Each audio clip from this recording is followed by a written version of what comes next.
I'm your host, Farzin Irani. Let's connect the dots.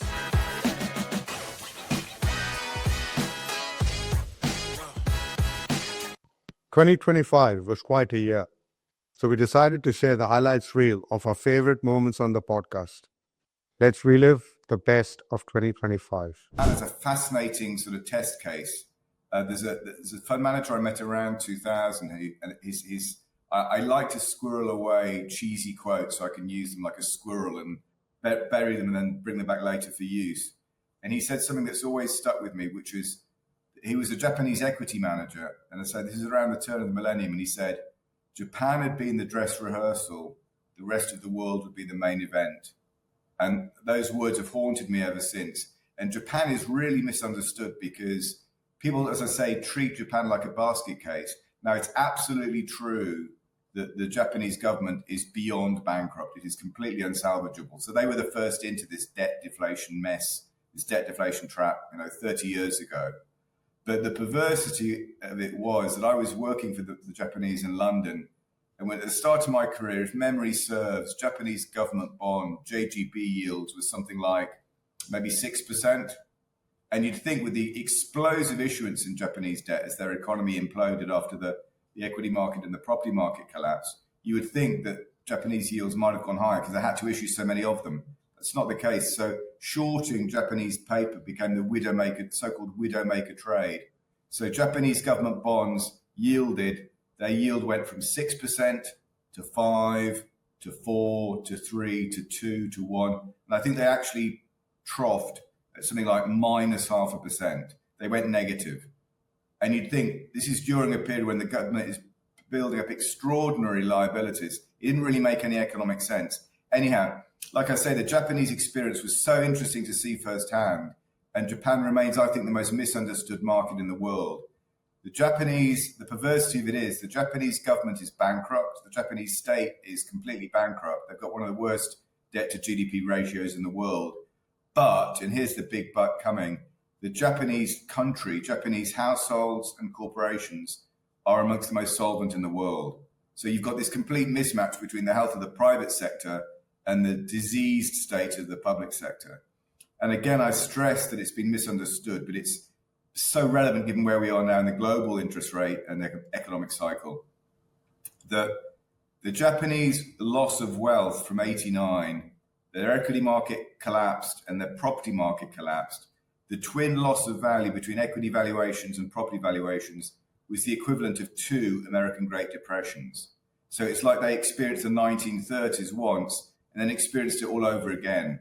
Now, that is an extraordinary state of affairs. And the reason I highlight that is because if you could imagine that loss of wealth occurring in a Western economy in America, say an Anglo-Saxon economy like America or the UK, or probably anywhere in Europe, there'd be riots on the streets.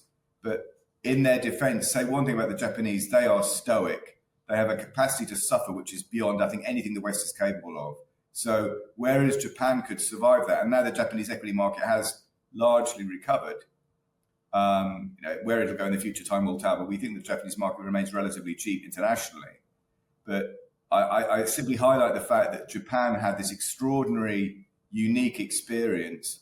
And if my fund manager friend from 2000 is correct, they were the dress rehearsal. The rest of the world is going in the same direction, or maybe has already been in the same direction, because in bond market terms, the analyst, the strategist we probably like, certainly I like the most, a guy called Russell Napier, who you may well know. Yes. And Russell's thesis, which I completely endorse, is that bond yields basically reached their all-time low about 4 or 5 years ago, basically during COVID and the extraordinary monetary stimulus that accompanied the lockdowns. And so if you take that argument, then basically bond yields enjoyed a secular bull cycle from the early 80s through to, say, 2020. That's unrepeatable. It's never going to happen again, not anytime soon. So his advice to any investor is avoid bonds like the plague. Bond yields are going higher on a secular basis. You don't want to touch them with a barge pole. And so we clearly agree with that thesis because we don't own any debt for our clients. And that's interesting in the context of an environment where for most private client managers, they have what's called they maintain a 60-40, so-called 60-40 portfolio. Namely, they typically allocate 60% of a private client portfolio to stocks. Worse, that it's indexed. That'll be nearly all American stocks. It'll be like Mag 7, the big high-tech companies. And the 40% will be in bonds. We think that's going to be a disaster. So suffice to say, we don't back that call whatsoever. Hey, Tim, wasn't that a disaster just last year already? Because I think in the history of the 60-40 portfolio, I think was it 24 or 23? It could have been last year, but you're right that the whole validity of the thing is now under question. So there's a big black cloud hanging over the validity of the 60-40 portfolio. The 60-40 portfolio assumes that both stocks and bonds basically go in the same direction, or i.e. up, or that if one market goes one way, the other market will counter effect that, will offer a degree of complementary behavior. If stocks zig, bonds will zag, or vice versa. The problem for the 60-40 portfolio is that, firstly, roughly 70% of the world market cap is now basically the US market. So there's this huge, just like Japan in the 1980s. So there's a 4 trillion valuation just come out for Apple or Nvidia. It's exactly ridiculous. So it is. I think it is an accident waiting to happen. But it's even worse when you consider the bond side of things. Firstly, we think we're in a bear market, a long-term secular bear for bonds now that began about 4 or 5 years ago. But worse yet is the logic of doing that on an index basis as well. If you think about the logic of having an indexed approach to bonds, what that's basically saying is, whichever is the largest bond market in the world, I need to own more of that than any other market. But by definition, the world's largest bond market is the world's most heavily indebted nation. So that's nonsense on stilts. So the equity valuation is problematic. The bond valuation, I think, is bad at a valuation level, and it's bad at a philosophical level, given the way money is managed these days. So the whole thing is just shaping up to be a complete nightmare, I would argue. Yeah, totally. Yeah, thanks, Tim, for that. I totally agree. I think fund managers used to say 60-40 because maybe there's an inverse correlation. If your stocks went down, people would flood into bonds, which is seen as a safe asset. And that's what you've just highlighted for our listeners and our viewers, is essentially what works since 1980 till about the 2022. It was great for 40 years. It was absolutely great for 40 years, but it's ended. And as a sign of how bad the damage can be, the year that we had the short-lived Liz Truss administration here in the UK, where we had, I think her administration only lasted a few months, but she launched a mini budget with Kwasi Kwarteng.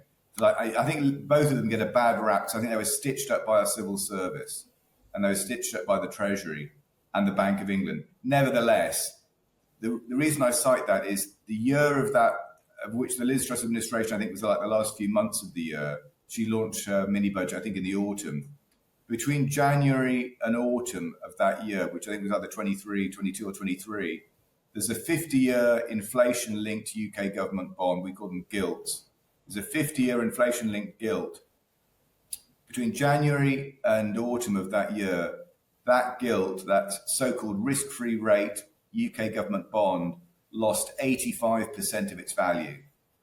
Now, I stress that because every pension fund in the country likely owns that bond. So every pension fund in the country incurred a drawdown of nearly 100% on one holding in its supposedly inflation-linked debt. That is what's capable of happening in the bond market if the government loses control of fiscal policy or monetary policy or inflation. If you think then we're entering a secular bear, that's why you don't want to touch bonds with a barge pole, in our view. I think, obviously, as you know, I get interviewed on a show called Money Talks as well, and I've repeated this several times. We going into a sovereign default. Now, which country defaults first? We really don't know. Maybe it's on the outside because people are talking about the US dollar collapsing, and I don't think so. It's a deep and liquid market for the US dollar, and everyone needs them for now, at least till the BRICS comes about. But my view has always been it's either Japan going first or a European country, because as you said earlier, when they had bonds, they were the two, and Switzerland included, who went to negative interest rates. And as you highlighted to our audience as well, when you've had bonds sitting at negative interest rates, obviously the price goes up because it's inversely correlated. And now that the central banks have started increasing interest rates because of inflation, obviously the bond value goes down. And you just gave us a recent example of 85% in list trusts and pension funds. And I've mentioned before to my listeners on my shows is your insurance companies also. And this other wealth funds are holding government bonds because they were seen as the safest asset. It's Not that you mentioned this. Sorry to interrupt, Farzin. It's worse than that. It's not just that they perceive bonds to be, pension funds perceive bonds to be a reasonable investment. They're forced to own them by the regulator. That's certainly the case here in the UK, and I suspect it's the case internationally. Because I remember going back to the global financial crisis of 2008, and around that time, I think I'm correct in saying that there was a Dutch pension scheme. I think it was a glass blowers union, but either way, there was a small Dutch pension scheme, and they had holdings in gold. And the Dutch regulator says, no, you have to sell this risky gold and replace it with low risk, zero risk Dutch state loans, DSLs, or Dutch government bonds. And the pension fund took them to court, and my belief is that they won that case. In other words, they told the regulator to go play in the traffic. This is the problem, that when you've got heavily indebted. So this is really getting us to the essence of the problem. My thesis would be that there is now so much government debt in the world, it can never possibly be paid back. So the question is, for all of those governments, this includes the US, the UK, most of the EU, Japan, China, it's pretty much everybody, with the possible exception of some Gulf states and maybe one or two well-run Asian economies. But by and large, this is a global problem. If you accept that thesis, then there are only three possible options.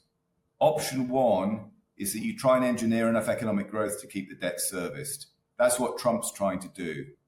He may pull it off, but because he's also now apparently added another $4 trillion to an already unpayable $37 trillion of national debt, I think he's probably screwed the pooch on that one. The second option is that you default. Now, you won't call it a default. You'll call it something like a restructuring or a debt jubilee.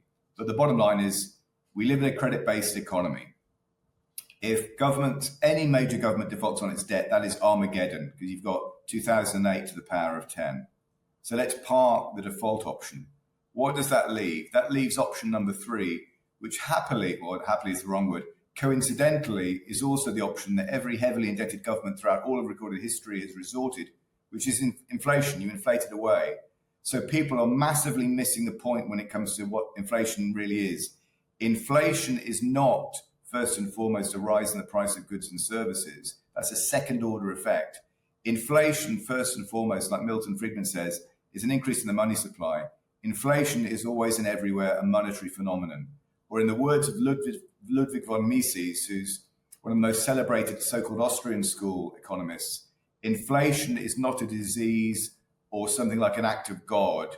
Inflation is a policy. Inflation is being quite deliberately baked into the system because it's the only way these governments can pay their way now. In other words, they won't default on their debt. They'll just pay you back with devalued money. And that's been the case since the Federal Reserve was established in 1913. The purchasing power of the US dollar after the Fed was established is to try and protect the value of the dollar. It's one of its mandates. The purchasing power of the dollar has fallen by something like 98 or 99%. Good job, Fed. Everything always comes down to money. If you have a question around what's going on, I always say look at the capital flows. Look at where capital is flowing to. That will give you an indicator as to what questions to ask. It'll lead you down a path that is more likely to bring you to the truth than any other path, i.e., qui bono, who benefits. In that respect, we have in these Western countries, we talk about democratic Western countries, they're all socialist systems. Yeah. Socialism has reached the end of its time. It's reached the end of its time because we have a debt problem. And the promises that have been made are unpayable, period. Unpayable. So now you're faced with a situation where if those unpayable debts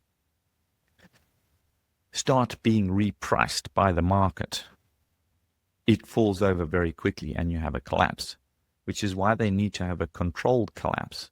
Part of that setup is to decrease the obligations, i.e. kill off old people for starters. Another one is to And it's worked very, very well, which is why we had the repo crisis. Another one is to force capital back into the bond market.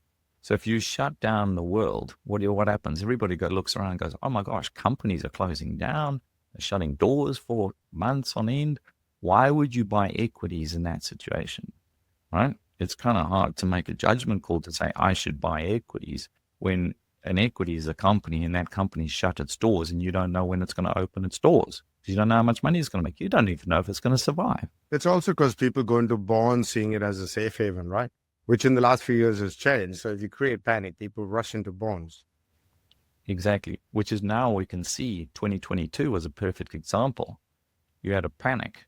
Equity markets were down. S&P was down 20-something%. NASDAQ was down similar. And guess what? Capital didn't flow into bonds. Every other time it's flowed into bonds. Bonds were down.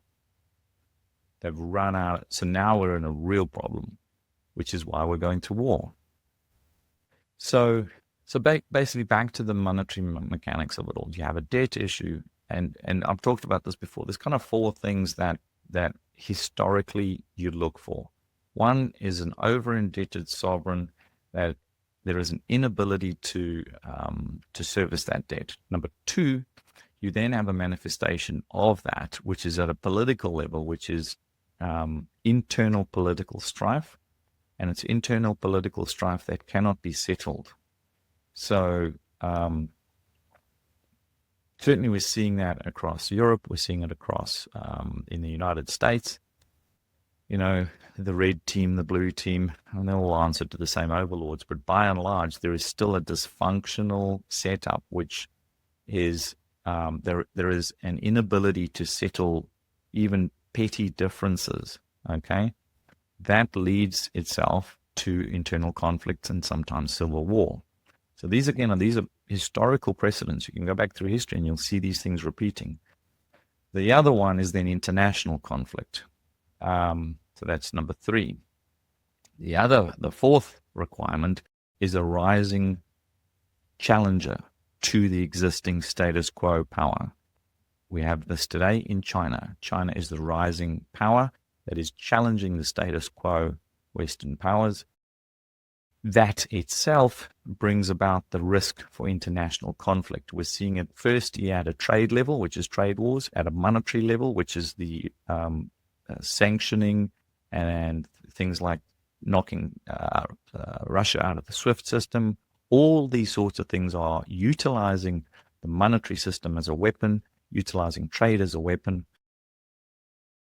And then the fourth item, which is not always there, but is often there, is technology that enhances or accelerates this pivotal shift. And we have that in many instances. So, for example, China is the military today. They build all the drones, they build all the robots, and they own the vast majority of the infrastructure and the components and the commodities that are required to build that. So you can't go to war with China because they basically build all of the weapons. They control and own it today. And the other component we can argue about as to who, what, where, but cryptography and blockchain technology allows for the subversion of the existing Western financial system. In other words, you can go and take Russia, China out of the SWIFT network, and they've built their own, much of it on the back of blockchain technology, so you can utilize that and move capital around the world without US intermediary banks, of which there's about 12, and they act as a choke point on global capital flows. So we're seeing this today, which is to some degree why Tether, if you pull up a chart of Tether, you will see this thing's gone through the roof, and you go, why is that? Why? Because it's being utilized by people who are sanctioned from the Western system, but who simultaneously want dollars, because the reality still is that dollars have the best liquidity. So, for example, if I want to go and buy something in Venezuela, or I'm a Venezuelan and I want to buy something elsewhere, I'm sanctioned. I can't do that.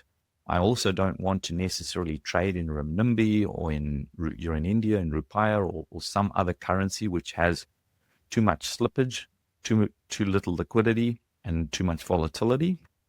So the dollar is better for me, even if I hate the dollar and don't like it for political reasons. It is the best mechanism for transfer of wealth still today because of the size of the dollar system. But I can use the underlying rails of blockchain technology to do the same thing. And I can do that through crypto and USDT or USDC or any of these other things. That's been happening now at scale, whether it be Iran, Venezuela, Russia, China, etc., etc. So basically what I'm saying is you have a technology that subverts the existing financial monetary system.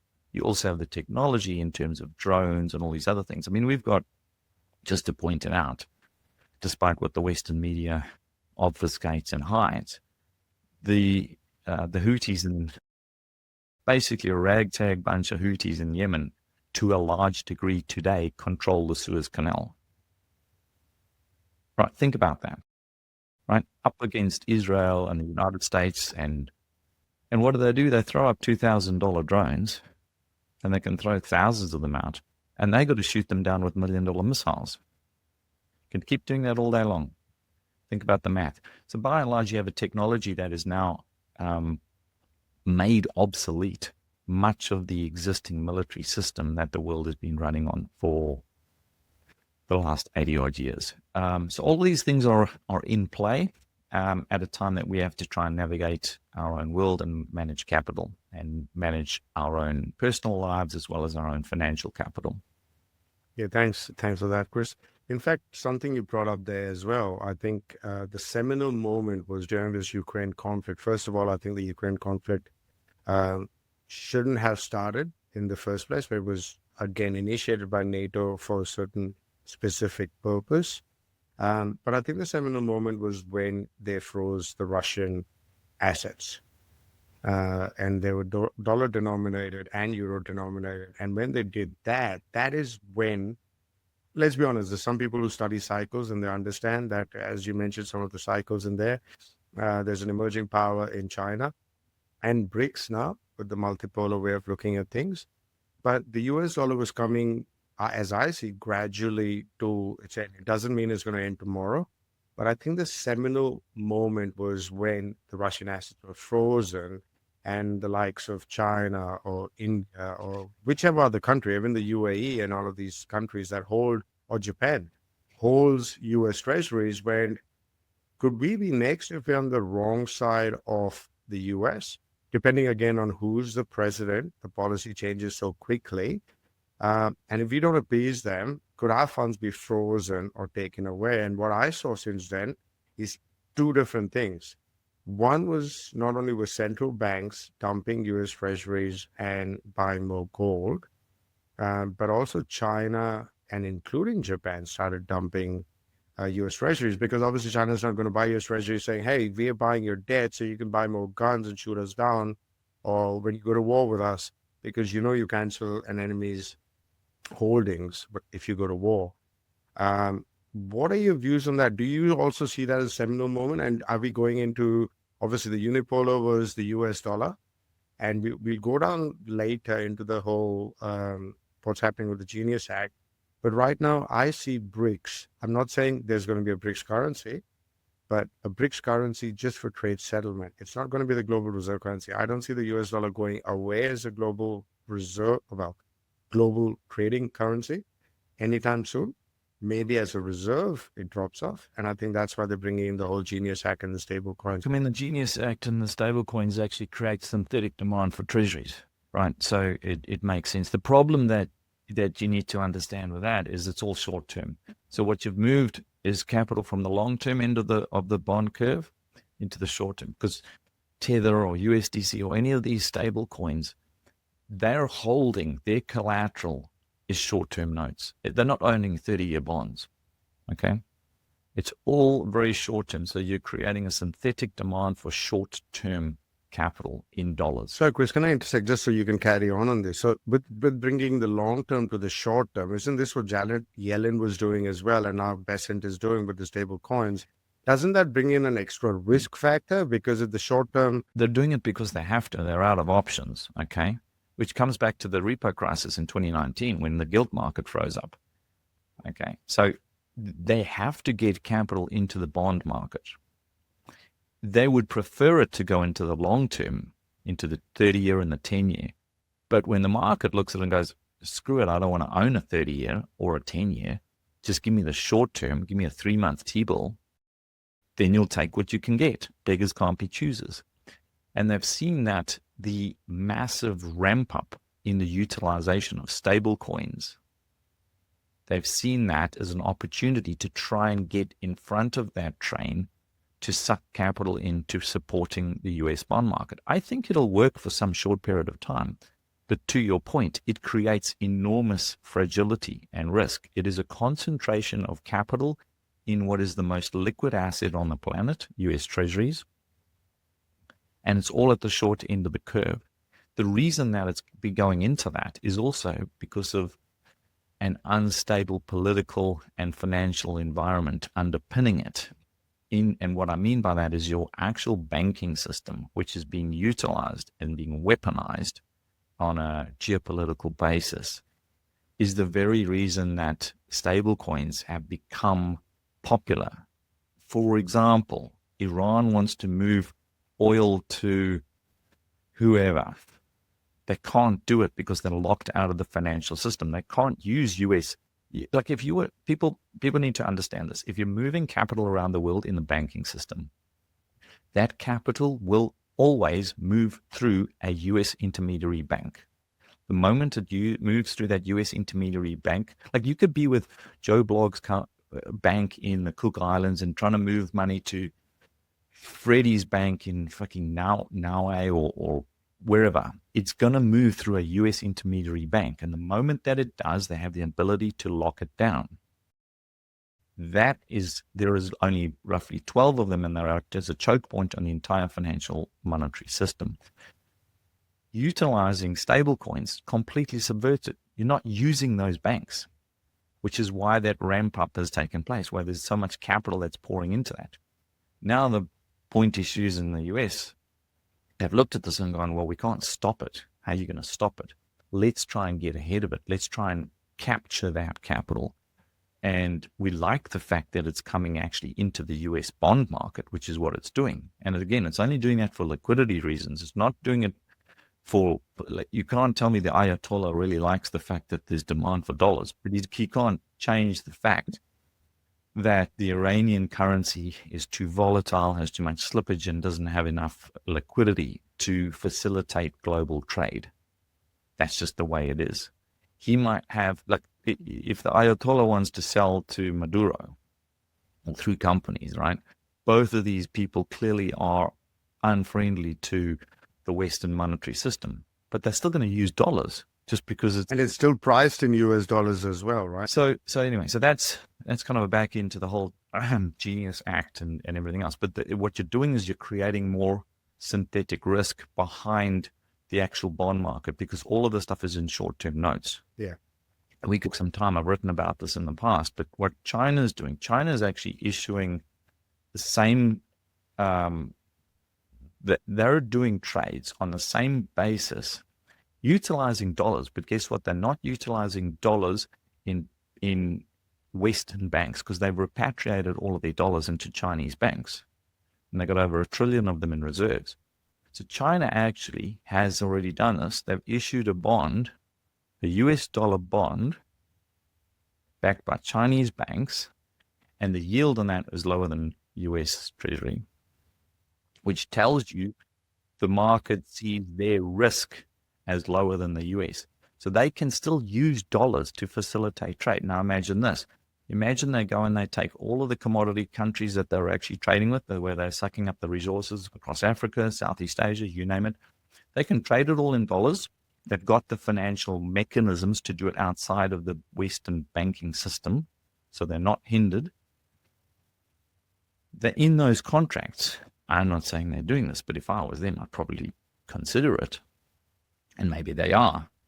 You could put into your contract that the terms of that debt deal, because typically it's borrowed money, lent money by the Chinese for building railroads, pipelines, etc., etc. The repayment of that debt can be converted at any time at spot into something like renminbi. Imagine you did that across all of the international trade. So it's all still running in dollars, but you have the ability to convert it at scale at the flick of a switch. And imagine you've got billions and billions of deals, dollars worth of deals.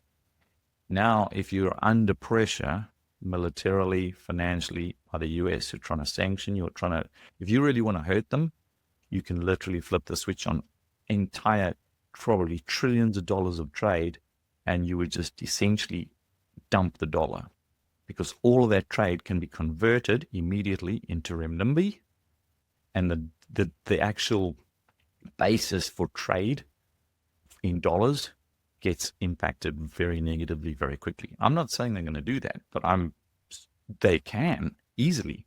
So they have all the mechanisms set up to do it. Again, I haven't gone and looked at the contracts that they're putting together, but it makes perfect sense. The point is that we're coming to a point in time where these sorts of things are more likely than not, because we've already seen, to your point, when Russia got sanctioned and when they stole their assets, those two things, when they got sanctioned out of the SWIFT system and when they got their assets stolen, that was a bullet you get to shoot once.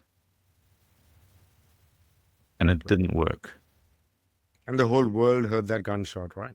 Well, look, if you're sitting there and you're South Africa and you realize that they can do that to a nuclear power with tons of weapons, do you think they'd think twice about doing it to you? No. So you realize you're at more risk than they are, and they just happened to them. The moment that you don't toe the line on whatever the hell issue is that is being put forward, you're at risk. And this happened across the world. So what do? You start taking measures to address that risk. It's what any rational person, individual, company, country will do. And so those mechanisms have now been in play for like 4 years of building out separate systems in order to mitigate that risk. What are your views on how does this play out, especially given you're in Europe? Because I think Europe seems to be getting itself into trouble trying to back Ukraine. And I think trying to do that because they need to default on their debt, and war will be used as a convenient excuse to blame the boogeyman.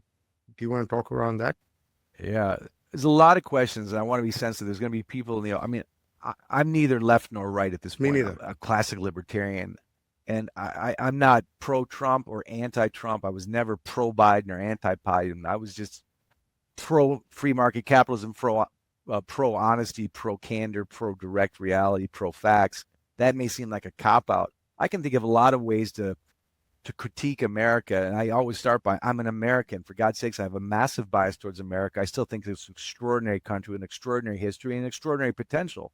And when you say, what will America do? You have to also say, well, what will Trump do? They're not the same thing. Just like, Keir Starmer, the Macron is not France and Keir is not the UK, and Trump isn't all America. He's many, but even those who are pro-Trump have kind of taken a step back. So you can't just say, what will America do? What will Trump do? It's such a nuanced question. What will Biden do? What will Obama do? First of all, to me, whoever's in the White House, it's not really the leader. There's so much other powers. That's a whole other rabbit hole. Who really makes Let's go there, decisions Matthew. Let's in go there, America? because I believe these guys are just, It's not just an APAC. these guys are just puppets. They're just the front. They're happy idiots. They're the placeholders. They're literally elected. What Trump was a threat was because he wasn't your typical happy idiot. He wasn't your typical puppet.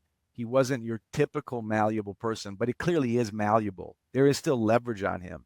And this is the stuff that Woodrow Wilson was afraid of in 1913, that he had said you had to whisper under your breath, this deep state. That's another rabbit hole. But the point is it the cabinet? Is it the Pentagon? Is it the NRC, these committees of billionaires who determine who the next king will be, Republican or Democrat? Is it the lobbying on K Street that basically bribes presidents and congressmen and senators? Is it foreign influence? You could spend a great deal of time pulling your hair out on each of those things, but what it to me suggests is not just the president. But we do have a president. He does have immense powers. He does have immense power behind him and influencers behind him. You could argue dual nationals. You could argue big banks. You could argue whatever string you want to pull. There are other things helping him make his decisions. In terms of what I see as a European or European American, There's a lot of things I could speak about. There's a great quote by Henry Kissinger that said, to be an enemy of America, well, that's that's dangerous, but to be a friend of America, that's fatal, because America will only do what America wants for itself. The America of the Marshall Plan post World War II, or the America of trying to help Germany and Japan rebuild itself. That was an extraordinary little moment of cooperation, and you could say purely generous altruism. But they did want to make sure that Japan and Germany never created another Hitler or never created another demagogue. And the best way to avoid another Hitler was to avoid another Versailles, to stop punishing other people and start building them up. That was a generous moment, you could say, in world history. But for the most part, to Kissinger's point, countries have only self-interest. They don't have friends or enemies, just self-interest. When America basically pushed the European countries to support it in every foreign policy and in NATO, and said, you got to punish Russia. And by the way, Germany is burning coal during the embargo. Somehow Nord Stream pipeline Epsteined itself mysteriously. We all know how that happened. But we have these lies that we say, but our allies in Germany, and I spent a lot of time in Germany, are burning coal. They're putting up windmills. Look, I live in the south of France. There's a big difference in the south of France and Frankfurt when it comes to sunshine. I don't think windmills are going to do it in Germany. But they're following U.S. policy in the middle, in the world, in the East, in the Ukraine. They're literally trying to buy oil from Russia while they're forced to sell arms and give support to Zelensky in the Ukraine. I mean, it's crazy. It's schizophrenic. And again, you could spend a lot of time on this. And they're supporting America and its foreign policy, and yet now America is imposing tariffs and saying this is. So there's a million reasons why there's a schizophrenia between Europe and America now. Is it Europe and America, or is it Europe and Trump? Is it von der Leyen in Europe? So it's all nuance. But I will say there is a growing, to answer your question, there is a growing sense of we've been duped for so long in following America, and maybe now we need to think differently. That is clear at the conversation at the bar, the dinner table, the soccer field. What's happening inside the halls of power with Macron or von der Leyen or in the UK, that's a different question. Are they still going to prostitute themselves to the U.S. policy without question or not will be determined. These are many interesting things, but there's no doubt that there has been a break. Trump says, pay for your own security. We've been doing it for forever. Trump blames them on their VAT taxes. We're going to hit you back with tariffs. You can make cases why he's right or he's wrong. What he's not getting is a lot of love and warm hearts. You could say he's getting respect, but Europeans read the press too. I'm an American. I read the press. When the sitting president calls the head of the central bank a loser and an idiot or a moron, even if you think that, and I've called the Fed chairman worse things than that, but I think if I were the president, I'd show a little more decorum. Some people love that about Trump. Others just think this is this is a cowboy. This is a cowboy. Do you think he's a cowboy, or do you think this is on purpose? Because some people who have read his books say he's purposely doing this because he knows he can't fire Powell. Technically, he cannot fire because it's not in part of the Constitution and the law the way it's written. So he's purposely doing this. And then some people say because he's so used to debt and the cost of the debt has become so high. And that is why, obviously, we'll go there as well with the Stablecoins and the Genius Act and all of that. That's why they paying off the long-term debt and reissuing at the short end. And that is why he's being so vocal, beating up the chairman on his head, because he's not getting what he wants. Look, Trump is many things, but he didn't get to where he is by being an idiot. Well, you may not like his policies. It's the same you could say about Putin. He's many things, but he's not an idiot. Trump is many things, but he's not entirely stupid. He wasn't just a successful inheritor. He had to survive New York real estate. And he had, Roy Cohn as a friend, and he had a father like his father. Trump sees the world the way he was raised and the way he was brought into it and the way he succeeded in it. And in Trump's mind, he's not, as I said many times, he's not a leader. He's a winner. Everything is a competition. It's a zero-sum game. There are winners and losers. And to win, by the way, you have to have a loser. And to win in New York real estate, you need low interest rates. You need construction loans. You need to roll over debt. And you need low rates. This is common sense to him as an entrepreneur, as a businessman, and certainly as a real estate developer. But whether you're making real estate projects in New York or building chips in California or building tractors in Ohio or Iowa, you need borrowing costs. And if the borrowing costs are lower, that helps you. So you need lower rates. And in his mind, low rates good, high rates bad. Very simple. What he doesn't have is a larger understanding of our debt crisis in terms of what it means for our currency and what it means for our economy. Because if we have too many, if we have low rates and more expansion of credit, we then debase the dollar. If we debase the dollar, we have more inflation risk. But now at 37 trillion in public debt, we can't even fight inflation like Volcker could, because we can't raise rates to fight inflation. In fact, raising rates now is an inflationary event, because it just means that the cost of, so he's trapped, but he doesn't understand. He doesn't understand how just saying I want low rates because it's good has massive ripple effects on the rest of the economy, the currency, and our leverage globally, and our trade partners, and the de-dollarization that's happening on. It's far too second, third derivative thinking for someone like Trump. And I am not a fan of Powell, but I understand Powell. I have to have a little sympathy for the devil for Powell, because Powell, love him or hate him, and I've never written a lot of good things about him. You have to be honest, Powell can't control how much Congress wants to deficit spend. We're looking at a monthly deficits of 300 billion, possibly quarterly borrowing of 1 trillion, which could equal 4 trillion in annual deficits at some point, literally at this spending pattern, which would mean our deficit to GDP would be 13%. In other words, we have growing deficits at 13%, and our GDP is at 2 to 4. That's crazy. So that kind of second, third derivative problems and what that means for our currency, our global leverage, our peace and security, and other countries taking advantage of our weaknesses and war, he only just sees low rates, better for business, gets me reelected, short-term solution. That is scary, but that's true of all the mental midgets when it comes to macroeconomics that have come into the White House. I would think someone like Scott Bessent could help him with that, but I'm not sure. And his vice president went to Yale Law School. I'm sure he's a smart guy. Does he understand monetary policy? Does he understand interest rates? Does he see the connection between rates, debt, and global trade? Does he see the connection between that and GDP growth? And that if you build your deficits too high on low rates for short-term gain, like going to a mall for that new pair of shoes you can't afford, eventually it creates much longer-term pain. And even the reshoring of jobs, all these things are connected. He's not seeing that, and no president has. I think it's getting to that stage where the exponential function has kicked in, and doesn't matter what they do, it's gotten out of debt. In fact, I've heard your partner, Warren Greer's, mentioned in one of his reports that doesn't matter who the president is, Republican or Democrat, every 8 years the debt doubles. So regardless of who comes in and what promises they make, nothing's happening. In fact, I think Doge was just a good psyop to make people feel good for the first 90 days, and then everything's been kicked to the side and let's get on with it. But I know debt is not even a real thing, right? And this is why when people like yourselves talk about gold, I get so inspired, because if we can just get the information out there that debt itself is a construct.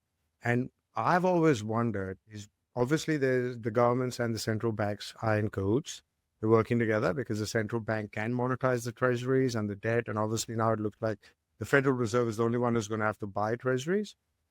Why are governments allowing central banks to do this? Why? Trump is smart, as you said. He knows he's paying interest on money that the central bank creates out of thin air, as you call mouse click money, MMT, magic money tree. Why are they letting this happen? Do you think there could be a change? There's some people are talking about gold revaluation, but also maybe gold could be brought back into the monetary system. What are your thoughts on that?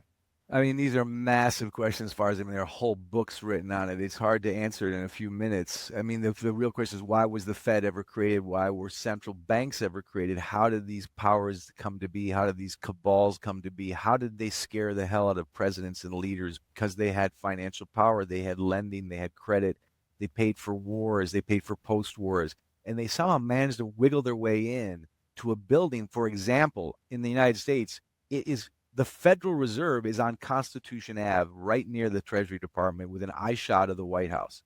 But the Federal Reserve isn't federal or a reserve. It's not even constitutional. If you really look at it, it is the biggest open lie hiding in plain sight right there in this most impressive building, which we're now paying a lot of money to remodel. It looks very, very impressive. It looks very governmental, very federal, very safe. It is, again, it would take hours. The one constant that I learned in the financial business over the years was that wealth doesn't disappear, wealth transfers. So it's more important to figure out where's it transferring to.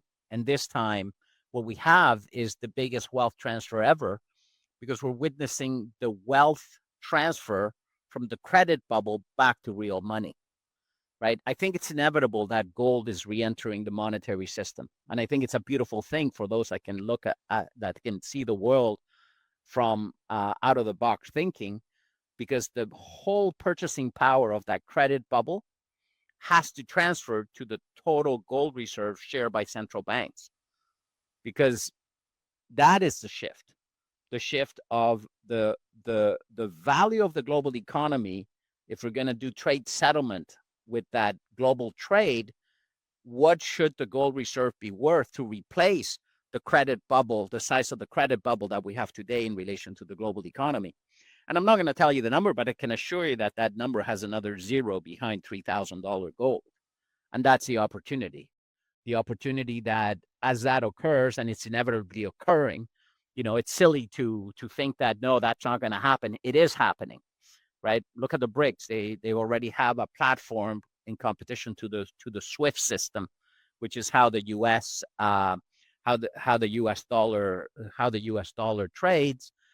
That's already running. It's called the Bridge. So the pieces of this puzzle are already setting themselves up. It's no longer theory. It's in place.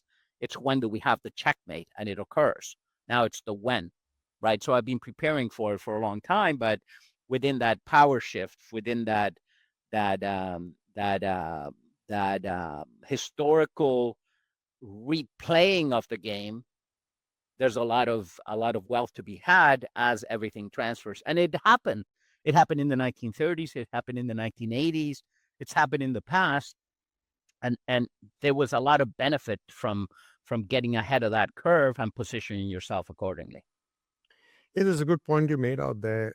I think myself and you being in the finance industry and people I interview as well, most of us thought during 2008, after the global financial crisis, that we possibly thought, I at least thought that the system might collapse under its own weight. But they obviously kicked the can up to the governments, and the governments took on more debt and they liquefied the system more. And as you just mentioned, the debt system or the credit system is coming because debt on one end is credit to the other guy. How do you think the monetary reset falls into place? Because the other thing you also mentioned in there, we'll touch on the BRICS and we'll go towards the BRICS and all of that. But the Ukraine-Russia war, the way I saw it is the day they froze the Russian assets, most central banks started buying gold. That is the visible sign that most people saw, that the central bank started selling off the US Treasuries and started putting gold on their balance sheets. But I saw something as a sign even before that. If you remember in Basel, after the global financial crisis, they secretly changed gold to a tier one asset, which was only the US Treasury. And then I read up on that. Quite a few years back, they changed gold to a tier one asset. Do you think the central banks knew beforehand? And obviously the countries like Germany were repatriating their gold. Do you think these guys knew it's coming? Hey, the monetary system's collapsing. We have about 4, 5, 7 years. Let's start getting our gold back. And obviously Basel also put it as a tier one ratio. What are your views on that? It's funny because, well, you asked me a couple of different questions there. And so let's separate them for a second. The switch to tier one asset, I think, was inevitable. A more important undisclosed event that occurred was November of 2015, when they quietly changed the rules on your savings at the bank. And it happened in 2015 because in 2014 we had the Cyprus crisis. And in order to bail out Cyprus, they actually took the money from Russian oligarchs that had their money in Cyprus. So nobody complained because it's the Russian money. But they actually stole the money in order to revalue the banks. So in order to avoid that, they changed the bail-in provisions in November of 2015. All G20 countries signed this. And what they said was that if you have your money at the bank, you are no longer a lender to the bank. You're now a shareholder. Why is that important? Because in 2008, as a lender to the bank, if the bank had gone bankrupt, you would have had first dibs on the assets of that bank to be bailed out. Now you are the last to hold because now you're a shareholder of the bank. So your savings at the bank are not your money. And most people don't know that. There's a misconception where people think, oh, it's my money in the bank, but most people don't understand. Once you put that dollar in the bank, you have lent it to the bank, and that's why you're getting a return on it, or you're getting interest on your fixed deposits. And it's great you mentioned that, because obviously I get interviewed on a show in New Zealand as well, and I've been telling them for a long time. If you remember during the global financial crisis, because there was panic of what was happening in Europe, I was working in banking in Australia at the time, they had a government guarantee on bank deposits because there was actually a run on the banks. So the governments had to... And you're a lender to the bank at that point. Exactly. And what New Zealand did, and I keep bringing this up to my audience, is New Zealand and Israel were the only two countries who did not have a government guarantee on bank deposits. Still, New Zealand just introduced one in July this year, literally a month and a half back. They've introduced, and it's only for $100,000. But in spite of that, in New Zealand, we have this thing called OBR, which is Open Bank Resolution, which most people don't understand, is even though you have a government guarantee, as you just said, and I think it happened with, if I'm not mistaken, Deutsche Bank just last year as well, or one of the big banks that was swallowed up in Switzerland when it went broke. No, it's Credit Suisse. Credit Suisse. Yeah, they went, and all the depositors, or at least the big ones, were turned into shareholders. What's the point of having shares in a bank that has just gone bust? Well, the other thing is, hold on, let's keep going with, I don't want to become a conspiracy theorist. I just want to lay out how the chess game has set up, right? Which I think is more important. So what's important to understand is this, is that, first of all, when it comes to the government guarantees on the banks, there's more money than there is on the guarantee. So is the money going to be there? I don't know. My attitude has always been to advise clients as I see the puzzle setting up. And one of the things I always say is, you know what, if you have some extra savings at the bank, why don't you buy some physical silver and put it away because you might need it one day, right? So have some savings out of the system, right? Out of their system, right? Out of their monetary debt-based system, yes. Yes, out of the system. Well, it's a system that I have. I have to keep my money at the bank, and, we got to function within the bank. But there's things that the individual can do to position yourself, right? And that's one of them. Have some savings in physical silver or gold out of the system and keep it at home. Now, the wheels of history are turning. One of the other things is in 2009, I actually did say, 2008, I thought 2008 was going to be it, but then they bailed out the banking system. And that was the important catalyst, because that means that they transfer the bad credit from the banking system to the government. So the next question is, great, who's going to bail out the government this time, right? And that's the problem, that when it comes to bailing out all the governments, nobody's going to bail it out. That's why in 2015, I said, okay, we're heading to the reset now. Now, I thought everything was over in 2018, but we got saved by COVID that allowed for all this money to be printed. And so now we have an even bigger credit bubble, right? So all they've been doing is accelerating, inflating a credit bubble to a point that now I think the big players, and I'm not talking about you and I'm talking about China, Russia, the BRICS, all of the central banks that are buying gold like crazy. Well, that is happening, and that's been happening for the last 7 years. So behind the scenes, governments and central banks are setting up for it, the nationalization, the repatriation of gold, right? This is happening, no matter which way we look at it. So the transition to sound money again, whichever way it takes, is going to be the gold standard of before or whatever. I think blockchain will play a part of within that, and you're starting to see that with mBridge, the platform that the Bank of International Settlements set up for China, so that they can do their trade settlement outside of the SWIFT. Well, that's a blockchain-based platform, right? So we're using the new technologies for the future. I find that very, very optimistic, because in the way that I see the chess game, I'm always thinking a couple of steps ahead. And I said a long time ago that, my blockchain is a very liberating technology. Why? I read the white paper and I immediately said to myself, shit, this is, excuse the cussing, sorry. It's okay, man. Oops, this is a decentralized ledger. And to me, that was immediately the light went on, because what is a bank? A bank is a centralized ledger. It's the centralization of the information of your money. Let me rephrase this from a historical perspective. Banks got invented thanks to Gutenberg, who invents the printing press. So that allowed the wealthy guy in Holland to be able to travel to Naples with a piece of paper that guaranteed that his money that was sitting in Holland was transferable to his money in Naples, so he could do his commerce. Well, that piece of paper gives the bank centralized control over your money, and nothing's changed. Since Gutenberg invented the printing press, the banking system has functioned the same way, in that it's a centralized control of your money, so that when you go and pay your bills, they guarantee that it's your money. Well, guess what? All of a sudden, we have a technology that does to the banks what email did to the post office, because now we have a decentralized electronic ledger that, even better, can be plagiarized, because they might not be plagiarizing the value of your account, but they're definitely plagiarizing or demonetizing the value of the money that they control through the central banks by printing more and more, right?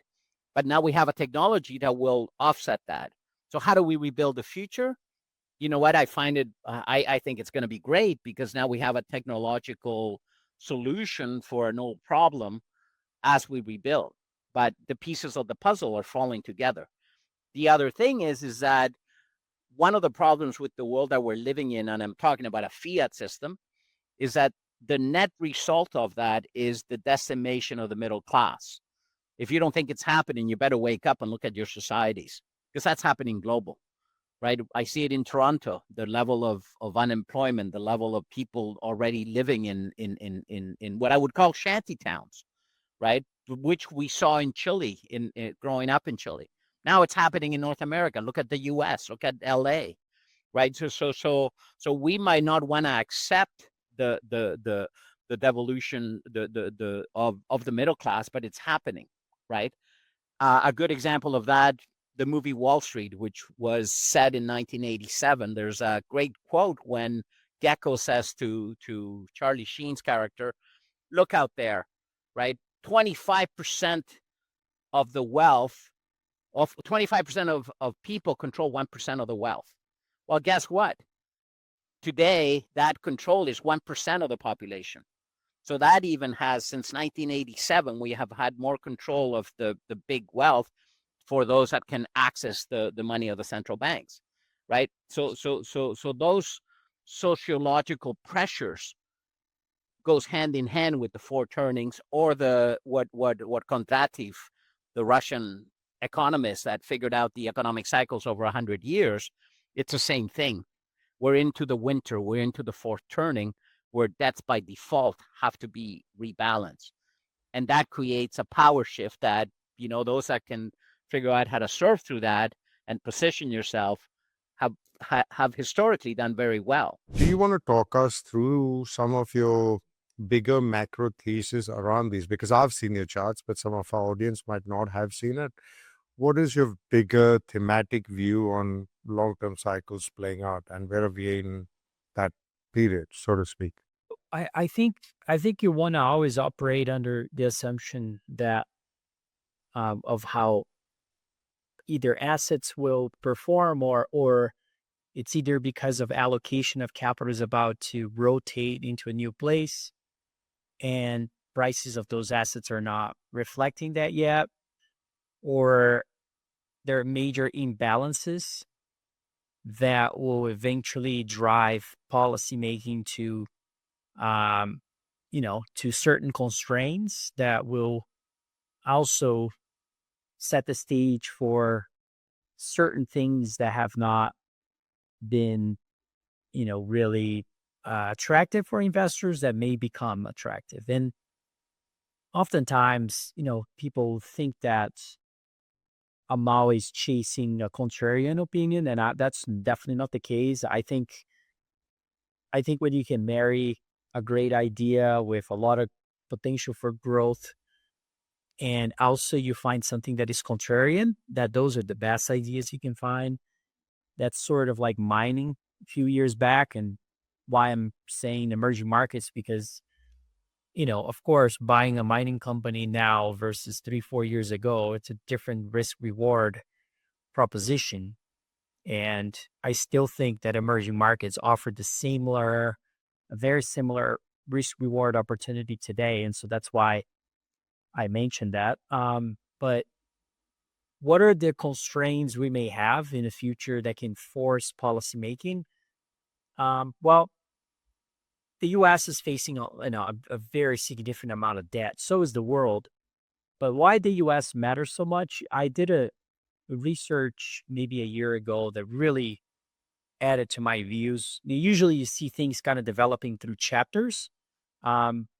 So we had a lot of imbalances coming into the COVID recession, and the policy response from that was a lot of money printing and debt creation.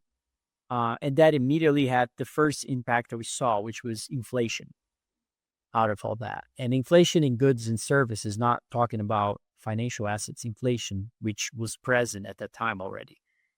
As we saw that developing, eventually inflation drove the treasury market to start being more questioned.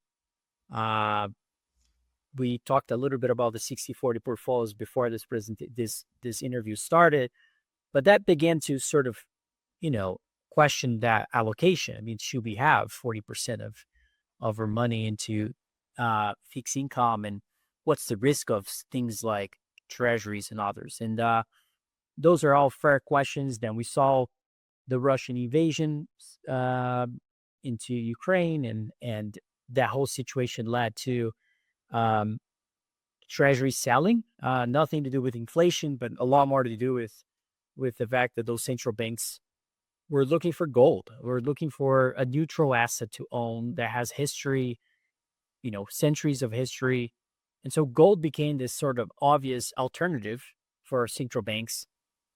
And so it begs the question now, where we are in the situation that, and during that moment, I've always been sort of more bullish on the dollar, right? I mean, and that really comes from this whole, analysis that we've done on China and other things, that I've always thought that the Chinese currency was very overvalued. Now, what changed a year ago or so was when I start looking at the interest payment on the debt that we have here in the US, which is close to 5% of GDP.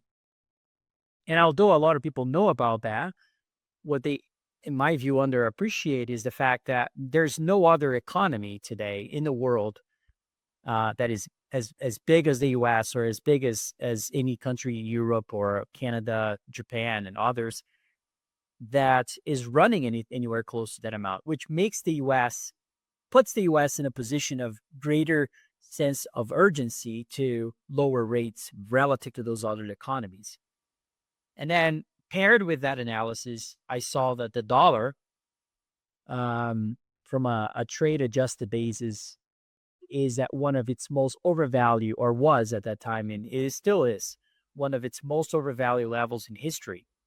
So something's got to give, right? So if you know of a country that has to lower rates no matter what, no matter where inflation is, they have to lower rates more than Germany, more than Japan, more than Canada. That was my view. I thought that sense of urgency reflected in markets at some point would also have an adjustment on the currency side.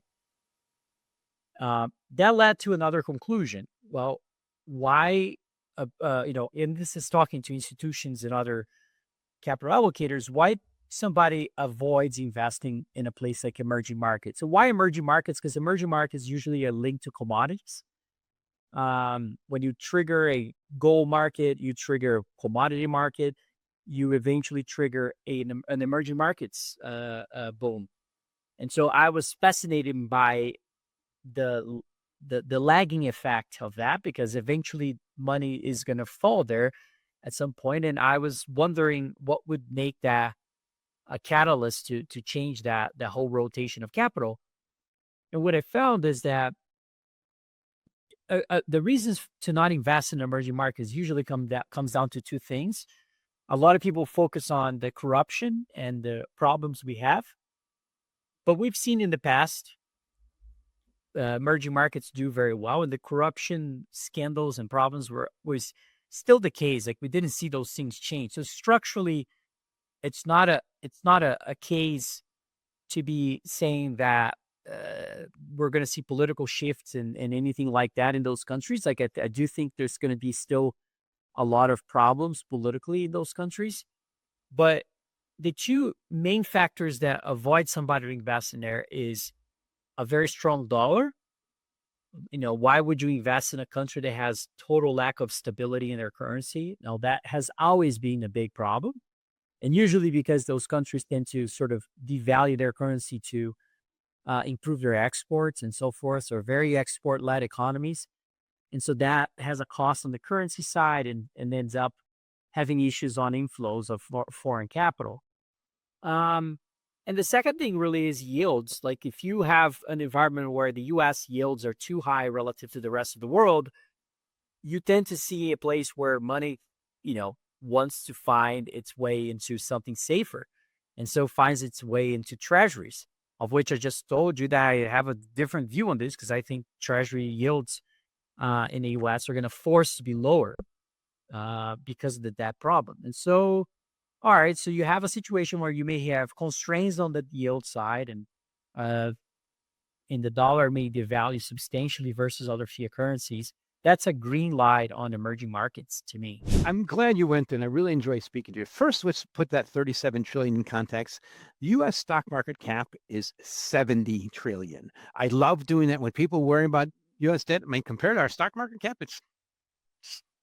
it's almost a half. It's near the lowest in history versus stock market cap. So what's the problem? What's the sore thumb? U.S. stock market cap. So I'm glad you mentioned that. And that's stupid. We need to fix this. We need to stop spending like drunken sailors. Please, let's fix the system. At least Doge has tried. There's some attempts there. But the key thing way I want to describe tariffs is I got my MBA in, was it 92? 93. And I was going to school in the 90s. And I remember learning, I worked at Chicago Board of Trade during the day and went to night school at DePaul University in Chicago. It was the most intellectually, physically, mentally demanding thing ever. And you can't do it anymore because you can't work in trading bits. They don't exist. And going to good business school, it wasn't the best, it was good. And one thing I learned in business school was, how great free trade was. And one thing I learned being on the phones in the trading bits, and I was never in the pit. I was talking to international customers, people like you. I was in Chicago and I was working night desks in London. The thing I learned for these real smart people is, free trade's great as long as you can run a surplus with the U.S. And that's what happened. And that's what Trump's fixing. So another book I'll mention is No Trade is Free by Robert Lighthizer. I read that book the day Trump was elected. I mean, I downloaded it and listened to it. I mean, in Miami, I do a lot of bike riding. It's how I commute. And that book nailed it. Lighthizer pointed out if he gets reelected, then this is what's going to happen. And it's exactly the way it's happened. A little more extreme than I thought. But we never have to think about this emboldened human being was in exile for 4 years and he thought he was toast and he got a second chance. He's not gonna mess it up. And that was my bias. Another key book that helped me define what's going to happen with Mr. Trump was another book called At War with Ourselves by General McMaster. He was President Trump's security advisor. And his quote was, if he gets reelected, he's going to bring on nothing but complete loyalists, which I don't agree with. You need people to counteract you, like you and I are disagreeing a little bit, but that's exactly what he's done. But the key thing that's going to happen with tariffs, here's what I like about them. And what I think is wonderful is at least we're willing to try it by readjusting something I started complaining about 30 years ago, to readjust this imbalance. Like just the fact I used to complain about years ago, why does this country of France charge 20% tariffs on U.S. wine and we charge them 0? Why is the continent of Europe charge 10% on U.S. autos, and we charge them 0 for decades? I never thought that was appropriate. And you also look at what's the most demand pull significant market on the planet. It's the U.S. I mean, and I agree with what Trump says. If you want to sell the U.S., you should. There's no such thing as free trade with the U.S. if there's no tariffs, because we're such a demand pull economy. The fair is that the access we have to your country, or typically another country, which is typically a fraction what the U.S. has demand pull, is some sort of tariff. So here's the way I look at it: is if it works out, it's going to set the tone for world order forever. And it's going to help do what Trump says. It's going to bring back some of the things that, and it left the U.S. I mean, I'm from the Rust Belt, so I get it. I've seen it happen. If it doesn't work out, it's not going to happen. But here's the number one thing that happens for markets is corporate earnings and tariffs. So you got to ask yourself, is it's really bad for corporate earnings? Why would a CEO who's in the heartland, which is where I'm from, I've been in Miami and East Coast the last 3 decades, shut down a plant that he knows is going to put out his friends out of business and people he's known forever to offshore and bring in cheap stuff from any other part of the world? Why would he do that or she do that? For one key reason: profits. And what's going to hurt eventually is earnings and profit. It hasn't showed up at all yet. It's all about the Mag 7. But I look at it this way: if you want to replicate the S&P 500, there's only like 20 stocks you have to buy or sell, and that's all the Mag 7. To me, that's what's going to kick in, and we might see that by the end of the year. And it's why that stock market has to go up, and why it's worried it's more likely to go down. Yeah, the tariffs might help in that sense. I saw an article the other day. I think it was Australia Post, because I still have bank accounts in Australia. I've lived in New Zealand and Australia. The Australia Post actually stopped posting anything to the US and some other countries as well, because they didn't know how much the product was going to cost, because he's constantly changing the rules on the tariff, or he's changing percentages or pushing it out by 90 days. I totally agree with you with the whole concept of, if it's got to be free trade, it should be free on both sides rather than just one country paying the bill for it. But do you think they will let him succeed, his tariffs succeed? Because again, there's a lot, as you said, US is a self-correcting mechanism, but they might say Trump's only there for 4 years, 1 year's done and dusted. We have midterms coming up. Do they throw something in a wrench in the playing field, so to speak? They could. What's recall? It became. It was the wonderful thing about, love him or hate him, Mr. Trump, but he points out some things that the world was just willing to face, that have become completely bipartisan in this country, pushing back on China. I mean, the Biden instituted 100% tariffs on China EVs well before Trump came in. So that's my point: is if it succeeds, it'll trickle down, it'll just stay. And they can push back on it all. The number one thing to think about in this case, Farzin, I think, is the uncertainty of what's happening. Despite this significant discombobulating uncertainty, the U.S. stock market's still on a tear. My fear is it still hasn't priced in what could happen with this uncertainty and this shift in the world order. And it's wonderful. It hasn't yet. I still think it will. And that's where I think gold is. So to me, that's the bottom line, what matters for markets. But the psychology of it is, once you start getting that revenue from tariffs and its economies, my point is, if the stock market stays strong, there's no reason to change anything. So that's the point. And it's not, they're going to be worse and worse and worse until the stock market tells them to stop. It's that type of Faustian bargain. That's what I think that, like the cryptos that made with Mr. Trump, was like a Faustian bargain, and I'm concerned about. And that's why I think gold loves. And that's another thing I went in with. Every time Mr. Trump speaks, I think the gold market smiles, because and I knew that you'd get to, because you get this, just by your culture and where you're from, you get it. Everybody is like, this guy is so discombobulating. He's shifting the world order. And what's my safety valve? Yeah, I'll go buy some of that rock. And I think gold just loves him. The shiny metal, right? When you said changing world order, could we just go there for a second? What do you think with the unilateral world and the bilateral or the multilateral talk with the BRICS impact? How do you see that playing out?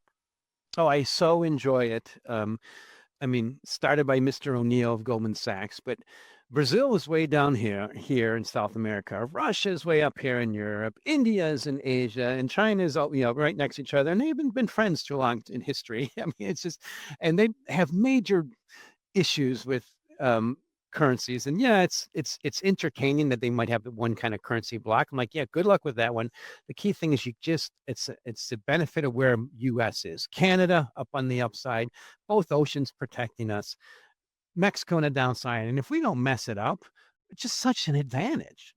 It's like when the European settlers first came over and plowed the lands and saw the grassy fields of the Midwest, their tongues just dropped. Oh my gosh.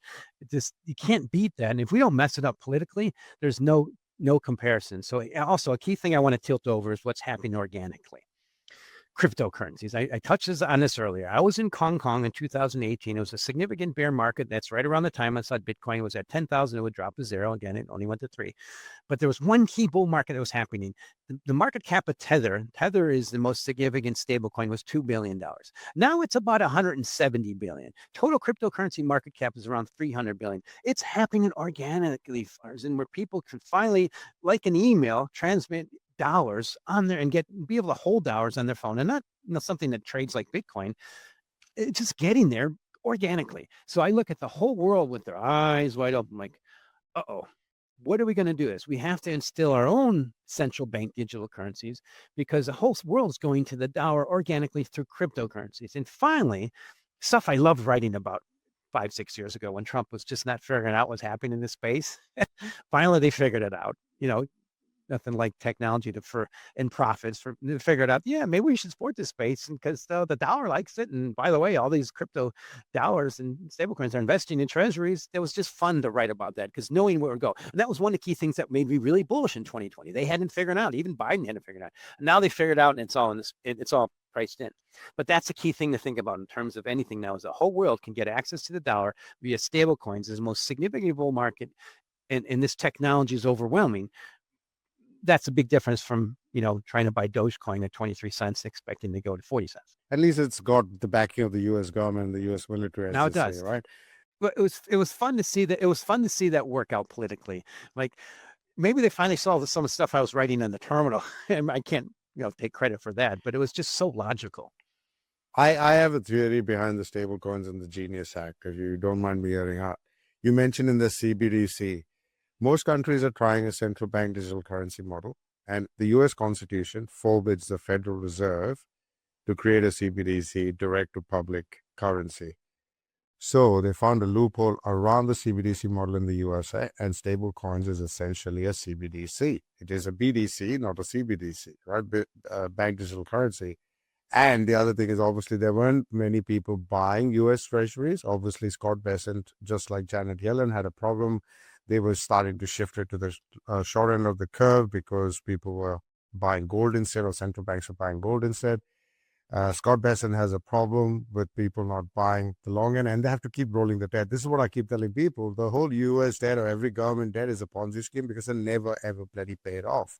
They just have to roll it over at the new interest rates, and it keeps going.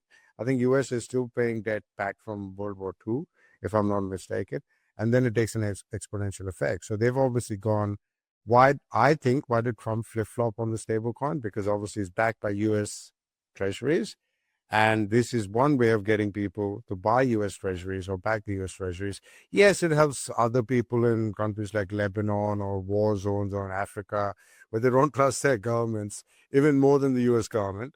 But they can use stable coins, and they can jump on a boat or a plane and get somewhere else. That was my thought. You want to tear it to shreds, or you want to go anywhere please. there?